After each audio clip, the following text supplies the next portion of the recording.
नमस्कार दोस्तों, स्वागत है आपका हमारे चैनल एबीएम नर्सिंग में। तो आज का हमारा टॉपिक है nursing care plan for hyper thyroidism. तो चलिए शुरू करते हैं। सबसे पहले हम वो डॉक्यूमेंट देख लेते हैं जिस पे नर्सिंग केयर प्लान बनाया जाता है। तो जिस पे भी नर्सिंग केयर प्लान बनाया जाता है वो इस टाइप का डॉक्यूमेंट दिखता है। यहाँ पे क्लाइंट का नाम लिखा जाता है, यहाँ पे लिखा जाता है कि किसने इनिशिएट किया उसको, मतलब जिस नर्स ने इनिशिएट किया उसका नाम लिखा जाता है। यहाँ पे डेट लिखी जाती है जब पेशेंट एडमिट हुआ है। उसके बाद हमारे यहाँ पे 6 कॉलम का जो है नर्सिंग केयर प्लान बनता है। ठीक है? ये आप 5 टू 4 कॉलम 4 टू 5 कॉलम्स भी ले सकते हैं। बट हमने यहाँ पे 6 कॉलम लिए हुए हैं ताकि स्टूडेंट को समझने में और आसानी हो।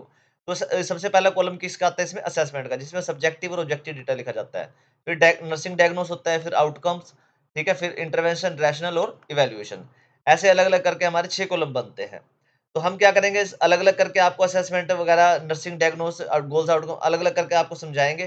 ठीक है? बाद में वो क्या करेंगे, वो सारा डेटा इस टेबल में क्या कर देंगे, हम पुट कर देंगे। तो हमारा नर्सिंग केयर प्लान बन के तैयार हो जाएगा। ठीक है? और इसके लिए हम क्या कर रहे हैं, एक हाइपोथेटिकल पेशेंट की प्रोफाइल ले रहे हैं। ठीक है? जो आप असाइनमेंट जब सबमिट कराओगे ना, तो इस टाइप का आपने क्या है, जो पेशेंट प्रोफाइल भी लिखनी है। उसके बाद आप क्या लिख सकते हो, जो फैमिली ट्री आता है वो भी ले सकते हो आप। ठीक है? और फैमिली का जो इन्फॉर्मेशन आती है, हिस्ट्री आती है, वो भी लिख सकते हो आप। वो आपकी प्रॉपर असाइनमेंट सबमिट हो जाएगी। और हाँ, एक डिस्क्लेमर भी डाल रहा हूँ, इसको आप एक नर्सिंग की मेडिकल हेल्थ की एडवाइस नहीं ले सकते। ये जस्ट आपको समझाने के लिए ये टॉपिक बनाया गया है। तो यहाँ पे पेशेंट प्रोफाइल में क्या-क्या लिखना है, आपने नेम लिखना है, एज लिखनी है, gender, occupation, address, marital status क्या है उनका, मैरिड है, अनमैरिड है, एडमिशन डेट है, किस डेट को एडमिट हुए हैं वो। ठीक है? डायग्नोसिस लिखना है, हाइपरथायरॉयडिज्म है उनको। और क्या, मेडिकल हिस्ट्री, एलर्जी, वेट और हाइट लिखनी है। तो इस टाइप की क्या लिखनी है आपने, पेशेंट की प्रोफाइल लिखनी है जो कि हाइपोथेटिकल होगी। उसके बाद हमारा क्या स्टार्ट हो जाता है, हमारा नर्सिंग केयर प्लान स्टार्ट हो जाता है। नर्सिंग केयर प्लान में हमारा सबसे पहला जो कॉलम आता है वो किसका आता है, असेसमेंट का। असेसमेंट में 2 टाइप के डेटा लिखने होते हैं, सब्जेक्टिव और ऑब्जेक्टिव। सब्जेक्टिव डेटा कौन सा होता है, जो हमें पेशेंट खुद बताता है जो वो फील कर रहा है। ठीक है? तो यहाँ पेशेंट क्या बता रहा है, हाइपरथायरॉयडिज्म के बारे में, कि वो फील करता है, नर्वस फील करता है और एंग्ज़ियस फील करता है हमेशा। मतलब वो घबराया हुआ रहता है हर टाइप में, और नर्वसनेस ही रहती है उसको सारा दिन। ठीक है? और क्या करता है वो, उसकी हार्ट बीट है वो काफ़ी फ़ास्ट रहती है, मतलब दिल धड़कता रहता है ज़ोर-ज़ोर से। इवन जब वो रेस्ट कर रहा है तब भी वो उसकी क्या धड़कन बढ़ी रहती है। और क्या, और उसका वेट लूज़ हो गया काफ़ी, जबकि वो अच्छे से खाना खा भी रहा है, फिर भी उसका क्या वेट क्या होता है, लूज़ होता जा रहा है, कम होता जा रहा है। ऑब्जेक्टिव डेटा में क्या लिख सकते हैं हम, कि जो ऑब्जेक्टिव डेटा कौन सा होता है, जो भी नर्स ऑब्जर्व करते हैं पेशेंट को, जो भी वहाँ पे नर्स है ना, वो जो नर्सिंग केयर प्लान बना रही है, वो पेशेंट में क्या ऑब्जर्व कर रही है, क्या-क्या उसको देख के जो भी उसके वाइटल्स वगैरह चेक करके उसको पता लगा रही है, उसमें क्या आते हैं हमारे, वो किसमें आते हैं, हमारे ऑब्जेक्टिव डेटा में। तो इसमें क्या होता है, हार्ट रेट क्या, और पेशेंट की बढ़ी हुई है, 112 हो रही है, ठीक है, जो कि क्या है, हाई है। ब्लड प्रेशर भी बढ़ा हुआ है, 142/88 है, ये भी बढ़ा हुआ है। वेट लॉस हो गया उसका, 2 पिछले 2 महीने में 4 किलो वज़न गिर चुका, तो ये भी काफ़ी कम हो गया है। स्वेटिंग रहती है, उसको पसीना आता रहता है, शरीर गर्म रहता है और स्किन क्या होता है, चिपचिपी सी रहती है, मोइस्ट रहती है, मतलब गीली-गीली सी रहती है। जो इसका थायरॉइड ग्लैंड है वो थोड़ा-सा बढ़ गया है, एनलार्ज हो गया है, और जो लैब है एलिवेटेड T3 और T4 आ रहे हैं, मतलब जो लैब में टेस्ट किया है उसमें क्या है कि थायरॉइड आ रहा है उसमें, ठीक है? और जो लो टीएसएच आ रहा है, लो टीएसएच का मतलब क्या होता है, जो भी हमारे थायरॉइड से लड़ने वाले, रेगुलेट करने वाले हार्मोन्स होते हैं, वो भी क्या हो गए हैं, उसके लो हो गए हैं, तो इसीलिए उसका थायरॉइड बढ़ गया है। उसके बाद आता है हमारा अगला कॉलम, आता है हमारा किस चीज़ का, नर्सिंग डायग्नोस का। अब नर्सिंग डायग्नोस कैसे बनता है, जब भी हम सब्जेक्टिव और ऑब्जेक्टिव डेटा को मिला मिला देते हैं ना, नर्सिंग जो हमने अभी अभी बनाया था, ठीक है? जो हमने वो असेसमेंट बनाई थी, ठीक है? उसके डेटा को मिला मिला के क्या निकालते हैं, नर्सिंग डायग्नोस निकालते हैं। तो इसमें नर्सिंग डायग्नोस में क्या आ रहा है, इम्बैलेंस न्यूट्रिशन हो गए हैं। अब क्यों हो गए हैं? क्योंकि जो बॉडी की रिक्वायरमेंट है ना, उसके हिसाब से वो शरीर में जा नहीं रहे हैं, क्योंकि उसकी जो मेटाबॉलिज़्म रेट है ना, शरीर को पचाने की और ऊर्जा बनाने की रेट, वो बढ़ गई है। शरीर को ज़्यादा और भी ज़्यादा ज़रूरत पड़ रही है खाने की। ठीक है? तो न्यूट्रिशन क्या हो गया, उसके इम्बैलेंस हो गए हैं शरीर के। उसके बाद क्या हो गया, एक्टिविटी इंटॉलरेंस हो गया, वो शरीर से कुछ कर नहीं पा रहे क्योंकि उनको थकान रहती है और वीकनेस सी फील होती रहती है हमेशा। एंग्ज़ायटी उनकी बढ़ रही है क्योंकि उनके हार्मोन इम्बैलेंस हो रहे हैं। थायरॉइड में ना हार्मोन इम्बैलेंस भी होते हैं, तो एंग्ज़ायटी बढ़ जाती है उससे। नॉलेज कम है पेशेंट की रिगार्डिंग दिस डिसीज़ प्रोसेस, ये डिसीज़ चलता है कैसे, प्रोसेस कैसे होता है और इसकी मेडिकल मैनेजमेंट क्या है, इसके बारे में पेशेंट को क्या नॉलेज काफ़ी कम है। तो इसकी वजह से क्या हो रहा है, उसको नॉलेज डेफ़िसिट भी है वो। अब उसके बाद आता है हमारा जो हमारे गोल्स आते हैं, तो इसमें हम 2 टाइप के गोल्स बनाते हैं, शॉर्ट टर्म गोल्स और long term goal. Short term goals कौन से होते हैं?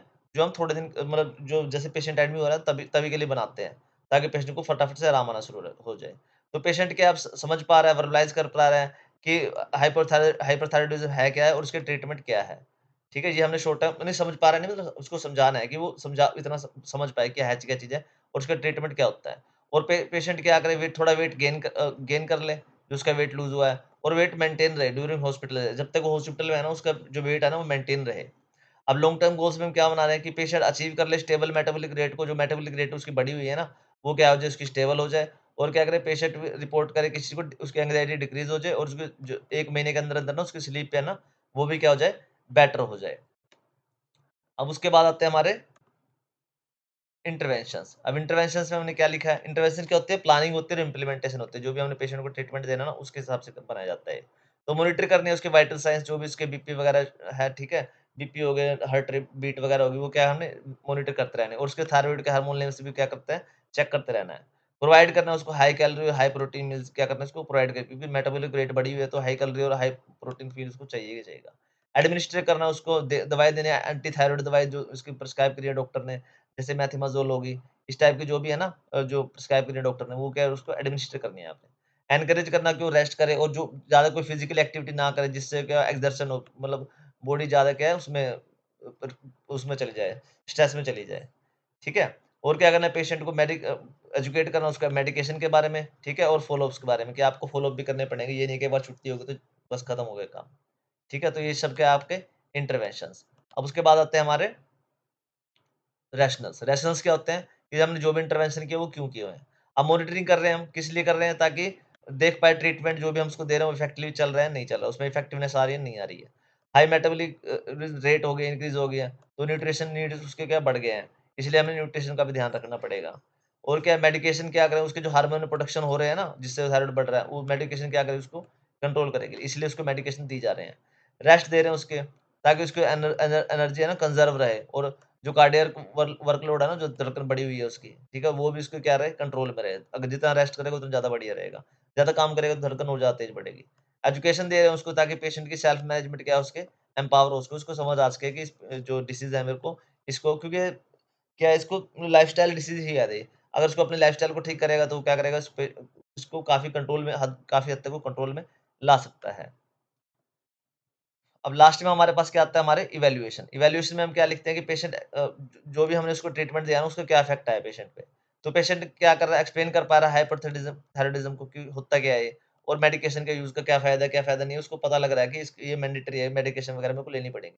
उसका जो वेट है वो स्टेबलाइज़ हो गया है 51 केजी पे। पहले उसका वेट कम होता जा रहा था, बट अब क्या है, 51 केजी पे स्टेबलाइज़ हो गया, रुक गया वहीं पे।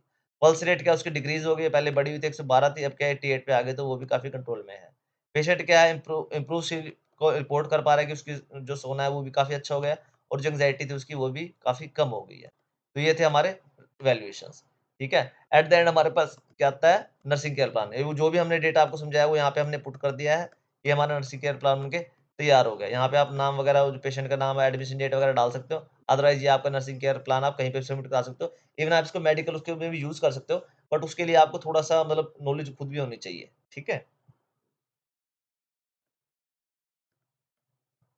तो ओके बच्चों, thanks for watching, please like share and subscribe ABM nursing. अगर आपको टॉपिक में कोई डाउट हो तो प्लीज कमेंट करके पूछना यार। और हाँ, इसमें अगर अगर आपको पीपीटी पीडीएफ चाहिए तो मैं आपको नंबर दे दूंगा, आप मेरे को फोन पे व्हाट्सएप करके मांग सकते हैं, ठीक है? तो किसी और टॉपिक पे आपको एनसीपी चाहिए हो तो वो भी आप कमेंट करके बोल सकते हैं। थैंक यू दोस्तों।